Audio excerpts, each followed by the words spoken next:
하나님의 말씀 창세기 2장입니다. 2장 23절부터 보시겠습니다. 22절 볼까요? 22절.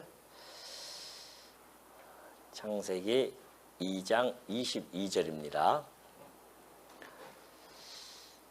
여호와 하나님이 아담에게서 취하신 그 갈빗대로 여자를 만드시고 그를 아담에게로 이끌어 오시니 아담이 이르되 이는 내 뼈 중에 뼈요 살 중에 살이라.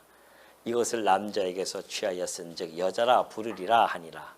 이러므로 남자가 부모를 떠나 그의 아내와 합하여 둘이 한 몸을 이룰지로다. 아담과 그의 아내 두 사람이 벌거벗었으나 부끄러워하지 아니하니라. 25절까지 봉독해 드렸습니다. 우리 지난 시간에 한몸된 부부의 관계를 우리 중생된 부부의 관점에서 하나하나 살펴본 바가 있습니다. 그래서 아내에 대한 부분을 우리가 살펴봤다고 한다면 오늘은 이제 남편의 역할을 우리가 살펴보고자 합니다. 지난 시간에 아내의 역할은 돕는 배필로서의 그 역할이 분명히 있었고요. 그걸 통해서 배우자의 그 부족함을 채워나가는 그러한 내용들을 저희가 살펴본 바가 있죠. 오늘 23절에서 아담이 이렇게 외칩니다. 이는 내 뼈 중에 뼈요 살 중에 살이라. 이것을 남자에게서 취하였은즉 여자라 부르리라. 그렇게 하죠. 성의 칭호 구별을 최초로 아담이 해줍니다. 그래서 여자라 그렇게 부르는데 이 앞서 내 뼈 중에 뼈요 살 중에 살이라 라고 했던 이 아담의 이 고백은요, 그 외침 속에서 남편의 역할이 얼마나 중요하고 어떠한 것인지를 너무나 잘 보여줍니다. 그렇기 때문에 남편의 역할, 내 뼈 중에 뼈요 살 중에 살이라 했던 그 아담의 그 고백 속에서 나타나는 남편의 역할을 오늘은 좀 한번 하나하나 좀 살펴보고자 합니다. 먼저 에베소서 5장 23절의 말씀을 한번 볼까요? 이는 남편이 아내의 머리됨이 그리스도께서 교회의 머리됨과 같음이니 그가 친히 몸의 구주시니라 그래요. 마치 아내와 남편의 관계를 보여주는데 남편이 아내의 머리됨입니다. 머리라고 하는 것은 리더의 리더십을 가진다고 해도 무방합니다. 왜냐하면 우리 그리스도께서 교회의 머리가 되어져서 교회를 이끌고 가지 않습니까? 그것처럼 남편은 아내의 머리로서의 역할을 충실히 해야 된다는 겁니다.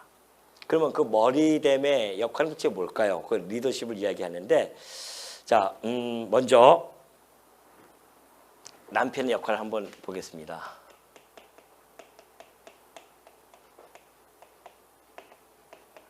남편의 역할이 있는데 첫 번째가 리더십입니다. 리더십을 가지고 있는데 그 첫 번째는 마태복음 23장 11절에 잘 나타나 있어요. 너희 중에 큰 자는 너희를 섬기는 자가 되어야 하리라 라고 했던 우리 주님의 그 말씀이 있죠.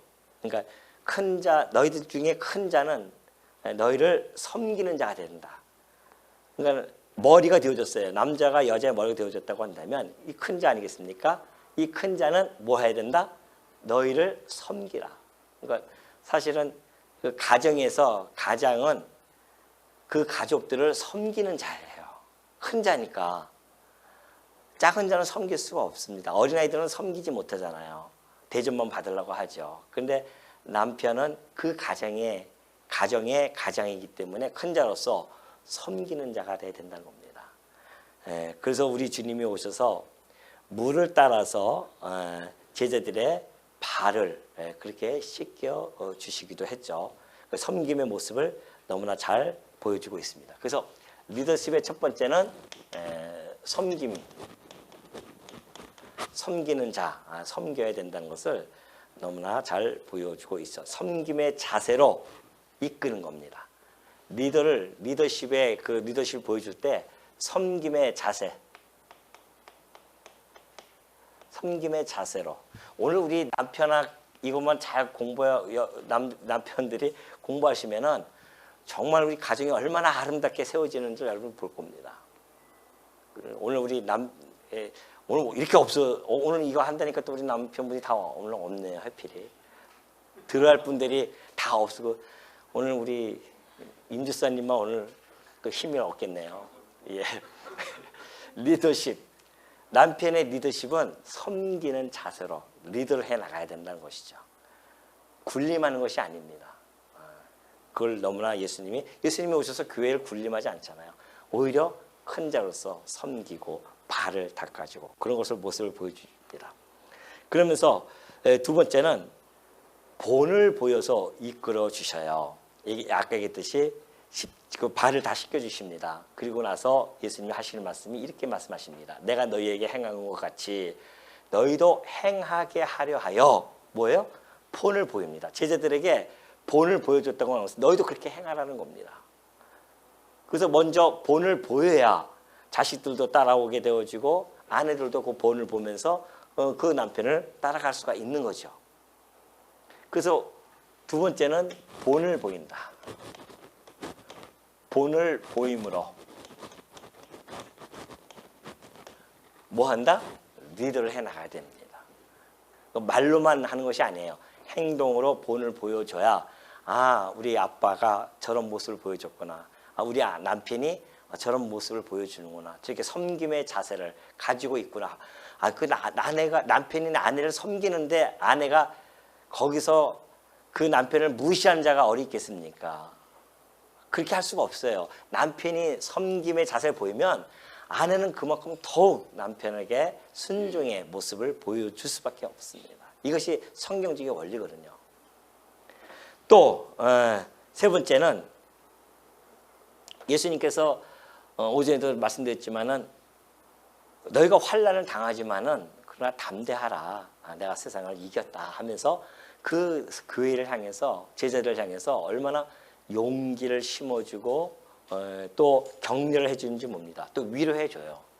그걸 보면은 남편이 아내를 리더할 때는 늘 위로와 그리고 격려로 용기를 붙돋아 줘야 됩니다.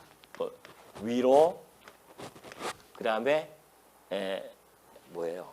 위로, 격려, 위로로 격려해주고, 위로로 격려해주고, 격려. 여러분 제가 이렇게 글씨를 막 이렇게 쓰는 게 밑에 쓰는 것이 밑에 쓰고 싶어서 그런 게 아니라 이 칠판이 원래 그래요. 이게 미끄러져요. 이게 쓰신 분들은 아실 거예요. 저한테 뭐라고 하지 마시고 이 칠판 문제입니다. 이게 지금.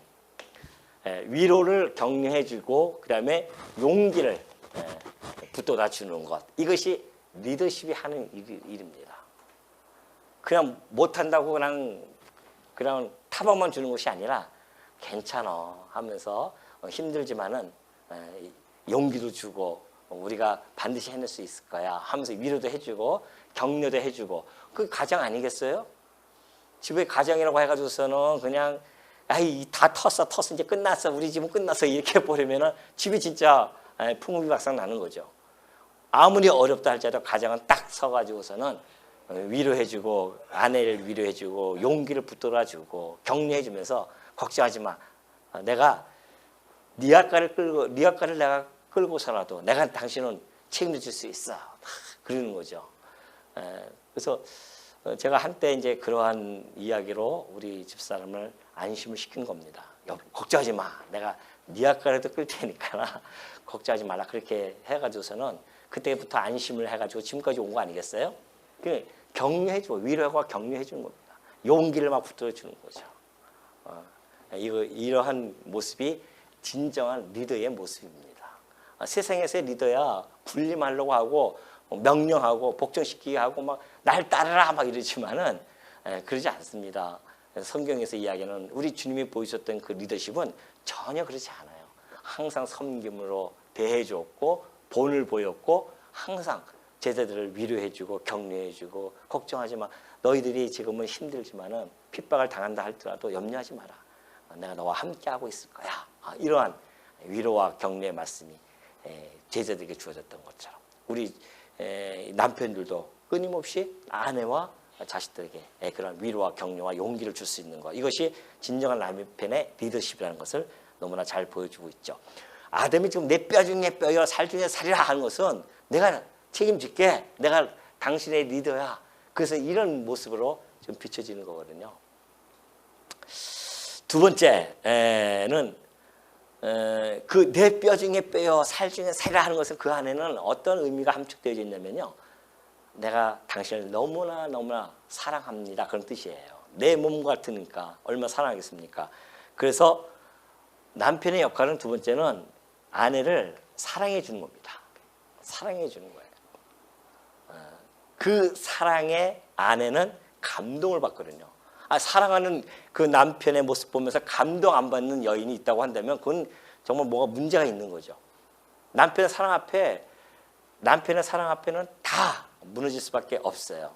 어느 정도 그러면 사랑해야 되는가? 에베소서 5장 25절입니다. 남편들아 아내 사랑하기를 그리스도께서 교회를 사랑하시고 위하여 자신을 주심같이 하는 것이 남편의 사랑입니다. 예수님께서 당신의 교회를 위하여 십자가에서 당신을 다 내던져 주시잖아요.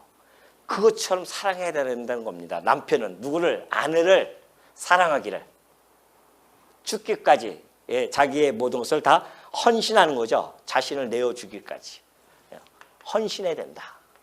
헌신이라고 할까요? 이걸? 자기의 모든 것을 다 내어주는 거죠. 죽기까지. 이런 남편 앞에 아내가 감동하지 않은 남편이 어디 있습니까? 그러니까 남편이 아내를 늘 감동시키지 아니하면은 그래서 이 부부 생활이 힘들거든요.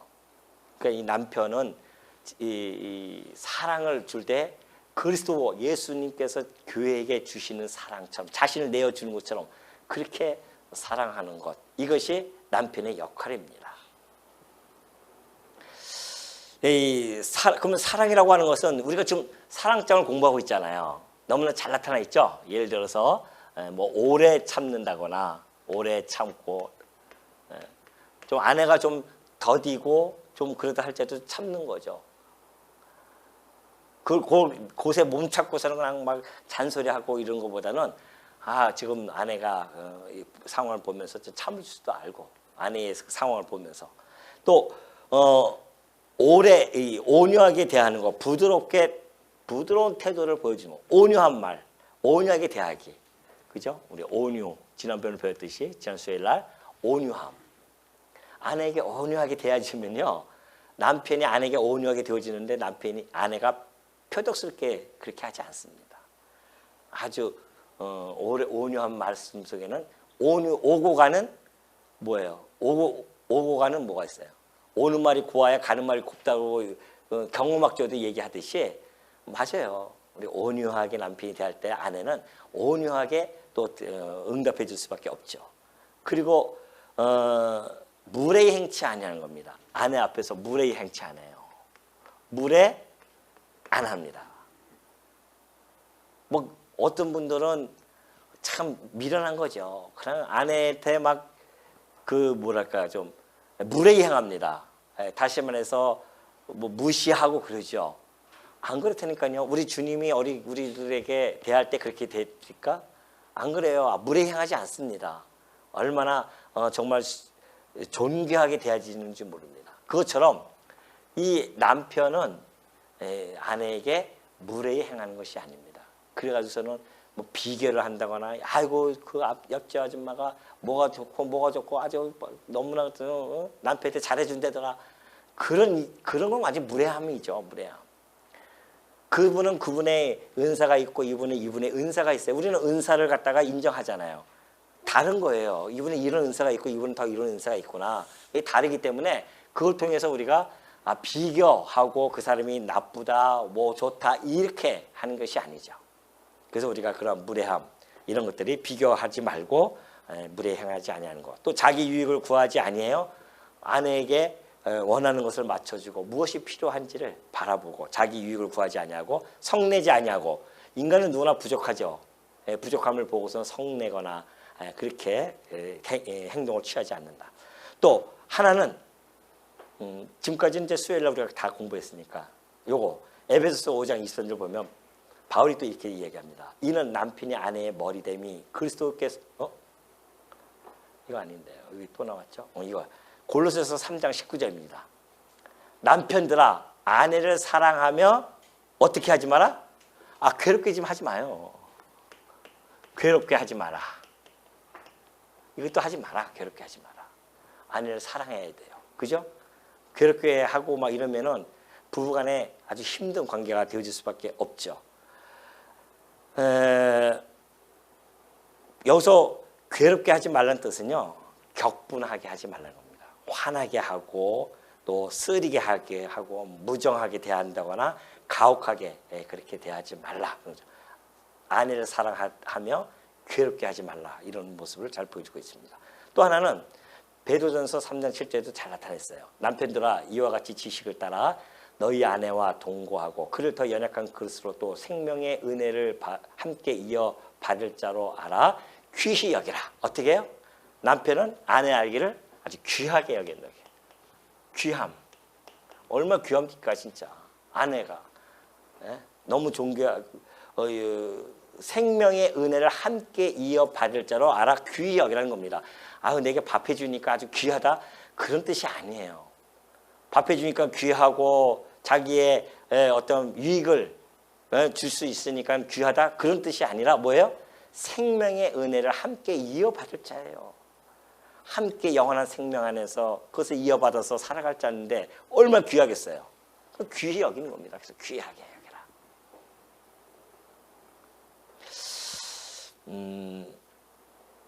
이제 세 번째는 보호하는 겁니다. 리더십의 남편의 역할 세 번째. 리더십이 아니라 남편의 역할은 아내를 보호하는 겁니다. 아내를 보호해야 돼요. 에베소서 5장 28절에 잘 나타나 있죠. 이와 같이 남편들도 자기 아내 사랑하기를 제 몸같이 할지니 자기 아내를 사랑하는 자는 자기를 사랑하는 것이라. 아내를 사랑하는 자는 자기를 사랑한대요. 이 성경에서의 이 부부학은요, 이거 진짜 이거는 어마어마한 겁니다. 세상에서는 이거 감당할 수 없는 부부학이거든요, 사실은. 그거는 나타나는 어떤 경험학적으로서 이렇게 이야기하지만은 성경은 근본적인 원리를 끌고 가거든요. 그리스도와 교회의 관계뿐만이 아니라 아담과 하와를 통해서 하나님께서 맨 처음에 지으실 때에 그러한 모습 속에서 그 안에 담겨두고 창조해 가고 질서의 원리를 이루어 가시기 때문에 그래요. 그래서 아내 사랑하기를 제 몸같이 하면 됩니다. 제 몸. 내 몸 얼마나 우리가 어떻게 합니까? 우리가 자기를 사랑하는 것이라 누구든지 언제든지 제 육체를 미워하지 않잖아요. 자기 몸 하나 다치면 뭐 큰일 나는 줄 알고 뭐 얼마나 그럽니까? 그러니까 육체를 미워하지 않고 오직 양육하여 보호하기를, 내 육체를 갖다가 양육하고 자라나게 하고 보호하기를 그리스도께서 교회를 보양함과 같이 그렇게 하는 겁니다. 그러니까 아내를 내 몸처럼 생각하고 내 몸처럼 보호해 주는 것, 이것처럼 이런 모습, 이게 남편의 역할이라는 겁니다. 그래서 하나님께서 갈비뼈에서 뽑으신 거예요. 더 연약한 그리실 수밖에 없죠. 우리가 아까 나왔듯이 베드로가 얘기했듯이 아내는 어떻게 해요? 더 연약한 그릇이라고 했습니다. 여성은 원래 연약한 그릇이에요. 왜 연약하냐면은 이 생리증후군이라고 있어요. 그래서 이 여성들이 겪는 그런 어떠한 고통이 있죠. 그래서 정서적으로 매우 불안함을 보여줍니다. 육체적으로 약하기 때문에 육체적으로도 약하고 또 여러 가지로 약하죠. 그래서 그런 것들 또는 출산하고 육아를 키우는 것이 보통 힘이 아닙니다. 이것은 그래서 그걸 통해서 많은 심각한 또 우울증들이 나타나고죠. 출산 우울증, 뭐 또 육아 우울증들이 많이 나타납니다. 지금 또 여성들이 겪는 뭐 갱년기라든가 또 폐경기가 있지 않습니까? 이럴 때 오는 정서적인 혼란도 가지고 있어요. 여성의 일생을 이렇게 보면은 사실 그 연약한 그 육체의 모습으로서 살아갈 수밖에 없습니다. 이걸 남성이 잘 알고 있어야 돼요. 여성에 대해서. 그래서 보호할 때 육체적인 연약함 이것을 알고 잘 보호해 줘야 됩니다. 저는 우리 여성이 우리는 집이 남자 나 혼자잖아요.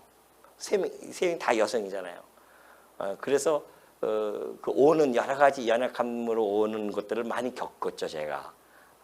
그래서 그런 육체적으로 어려움, 지금 뭐 갱년기라든가 뭐 이런 것들도 우리가 남편이 그럴 때 더욱 보호해줘야 된다. 여성들을 이런 모습을 잘 보여주고 있죠. 또 경제적으로도 마찬가지. 육체적 경우 아니라 경제적으로 남편이 경제적으로 반드시 주어야 된다. 그래서 먹고 입는 것을 염려하지 않게 하는 것, 이것이 사실은 남편의 역할입니다. 아내가 맨날 먹는 것 때문에 힘들어하고 그러면 안 되잖아요. 남편은 최선을 다해서 땀 흘려서 하나님이 주시는 것만큼, 그 대신 열심히 일을 해서 주시는 것만큼 가지고 가정이 행복하게 그걸 만족하고 살아간다고 한다면 얼마나 아름답겠습니까? 그러나 남편의 이 기본적인 역할은 이런 가정의 경제를 위해서 뛰어야 되고요. 그리고 육체적으로 약한 우리 아내를 위해서 또 보호해줘야 되고, 이것이 이제 남편의 역할. 내 뼈 중에 뼈요, 살 중에 살이다 하는 그 외침 속에서 우리는 이런 것들을 충분히 알 수가 있죠. 또 하나는 이제 24절 한번 보면 대충 이제 남편의 역할은 아셨겠죠? 이 정도면 뭐 더 이상 나갈 필요 없겠죠. 이거 아주 우리 남편들이 좀 잘 생각하셔가지고서는 이게 딴 거 생각할 거 없습니다. 그리스도와 교회의 관계만 생각하시면은 나머지는 다 그 원리예요. 그게 그 원리 속에서 나타나는 것들이니까 충분히 우리가 이해할 수 있을 것입니다. 자, 24절 보면 그래요. 이러므로 남자가 부모를 떠나 그의 아내와 합하여 둘이 한 몸을 이룰지로다 그래요. 이러므로 남자가 부모를 떠나, 하나님께서 이제 그래요. 남자가 부모를 떠나 그의 아내와 합하여 둘이 한 몸을 이룰지어다. 이것은 하나님께서 지금 아담과 하와에게 첫 번째 이 결혼의 재정을 좀 수해 주시고 계시지만은, 그러나 그 안에는 어마어마한 신학적 의미가 담겨져 있습니다. 이걸 발견한 계시로 알게 되어진 바울이 이렇게 설명을 해주고 있죠. 그러므로 사람이 부모를 떠나 그의 아내와 합하여 그 둘이 한 육체가 될지니 이 비밀이 크도다. 하나님께서 이 창세기 2장 24절에 말씀을 해주신 것 안에는 비밀이 있었다는 겁니다. 그 비밀이 뭔가? 그리스도와 교회에 대하여 말해줬다는 겁니다. 그래서 그리스도께서 교회의 머리가 되시고 교회는 그리스도의 지체가 되어진 겁니다.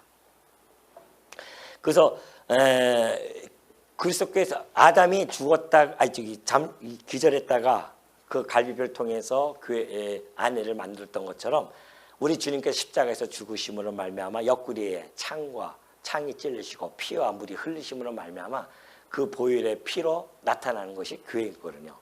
교회가 설립이 되어지는데, 아내가 아담과 하와의 그 창조 과정, 하와가 지어지는 그 과정을 보면은 교회가 형성되어지는 것이 우리가 알 수가 있죠. 그리스도께서 죽으셔서 그가 흘리신 그 피로 말미암아 교회가 세워지는구나. 이걸 이미 이때 하나님께서는 비밀적으로 계시적으로 보여주신 겁니다. 어마어마한 거죠, 사실은. 그래서 아담의 이 가정이 사실은 최초의 교회의 모습으로 나타나죠. 그렇기 때문에 이 한 몸이 되어진다고 하는 것이 바로 이러한 의미를 가지고 있습니다. 한 몸을 이룬다고 하는 것은, 또 한 몸의 원리는요, 이 한 몸이, 부부간의 한 몸이 이루어진 것은 단순하게 이루어지지 않습니다. 그렇게 이루어지는 것이 아니라 계속되는 지속적인 그런 과정에 있습니다. 그렇기 때문에 이 한 몸이 이루어진다고 하는 것은 크게 세 가지 부류로 나타날 수 있어요. 하나는 영적으로 이루어지는 거죠. 영적으로. 이건 이제 중생된 부부의 관계입니다. 중생된 부부는 영적으로 한 몸이 되어야 됩니다.